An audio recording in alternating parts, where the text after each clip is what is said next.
আসসালামু আলাইকুম। আজ ২রা অক্টোবর দৈনিক কালেকণ্ঠ পত্রিকায় প্রকাশিত হয়েছে নতুন পে স্কেল চালু হতে পারে জানুয়ারি থেকেই। তো আমরা একটু বিস্তারিত দেখে নেব। অন্তর্বর্তীকালীন সরকার স্পষ্ট জানিয়েছে যে তারা পরবর্তী রাজনৈতিক সরকারের জন্য অপেক্ষা না করে তাদের মেয়াদেই নতুন বেতন কাঠামো অর্থাৎ নবম জাতীয় বেতন স্কেল গেজেটের মাধ্যমে বাস্তবায়ন করে যেতে চায়।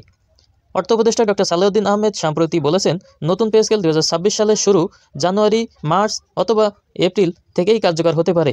এর জন্য চলতি অর্থবছরের সংশোধিত বাজেটেই প্রয়োজনীয় অর্থ বরাদ্দ রাখা হবে। সরকারি কর্মচারীদের জন্য নতুন বেতন কাঠামো নির্ধারণ করতে ২৭ জুলাই ২০২৫ তারিখে সাবেক অর্থসচিব জাকির আহমেদ খানকে সভাপতি করে জাতীয় বেতন কমিশন ২০২৫ গঠন করা হয়েছে। কমিশনকে সাধারণত ৬ মাসের মধ্যে সুপারিশ জমা দেওয়ার কথা বলা হয়েছে। এদিকে জাতীয় বেতন কমিশন ২০২৫ সর্বসাধারণের মতামত জানতে একটি প্রশ্নমালা উন্মুক্ত করেছে। ১৫ অক্টোবর পর্যন্ত আগ্রহী ব্যক্তিরা অনলাইনে এই প্রশ্নমালা পূরণ করে মতামত জানাতে পারবেন।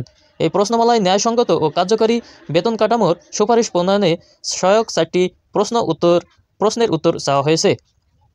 অর্থ উপদেষ্টা বলেছেন, সরকারি কর্মকর্তা কর্মচারীদের জন্য নতুন বেতন কাঠামো অন্তর্বর্তী সরকারের মেয়াদেই গেজেটের মাধ্যমে বাস্তবায়ন করা হবে। এজন্য পরবর্তী রাজনৈতিক সরকারের পর্যন্ত অপেক্ষা করা হবে না।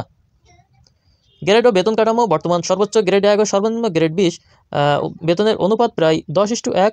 কমিশন নতুন বেতন কাঠামোতেও এই অনুপাত ৮:১ থেকে ১০:১ এর মধ্যে বজায় রাখার চিন্তা করছে কমিশন।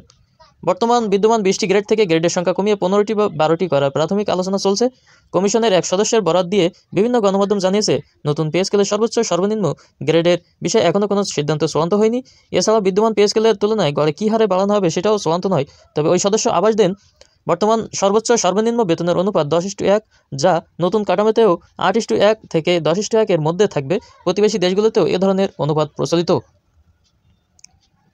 ফলে বিদ্যমান ২০টি গ্রেড থেকে গ্রেডের সংখ্যা যদি কমানো হয়, তারপরেও সর্বোচ্চ সর্বনিম্ন বেতনের ক্ষেত্রে একই অনুপাত বহাল রাখার সুপারিশ করবে কমিশন।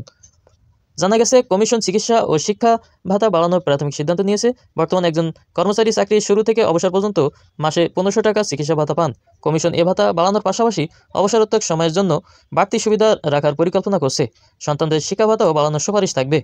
তো এই ছিল দৈনিক কালেকণ্ঠ পত্রিকা আজ ২রা অক্টোবর একটু আগেই প্রকাশিত একটি রিপোর্টের বিস্তারিত। তো আপনারাও আপনাদের মতামত জানান।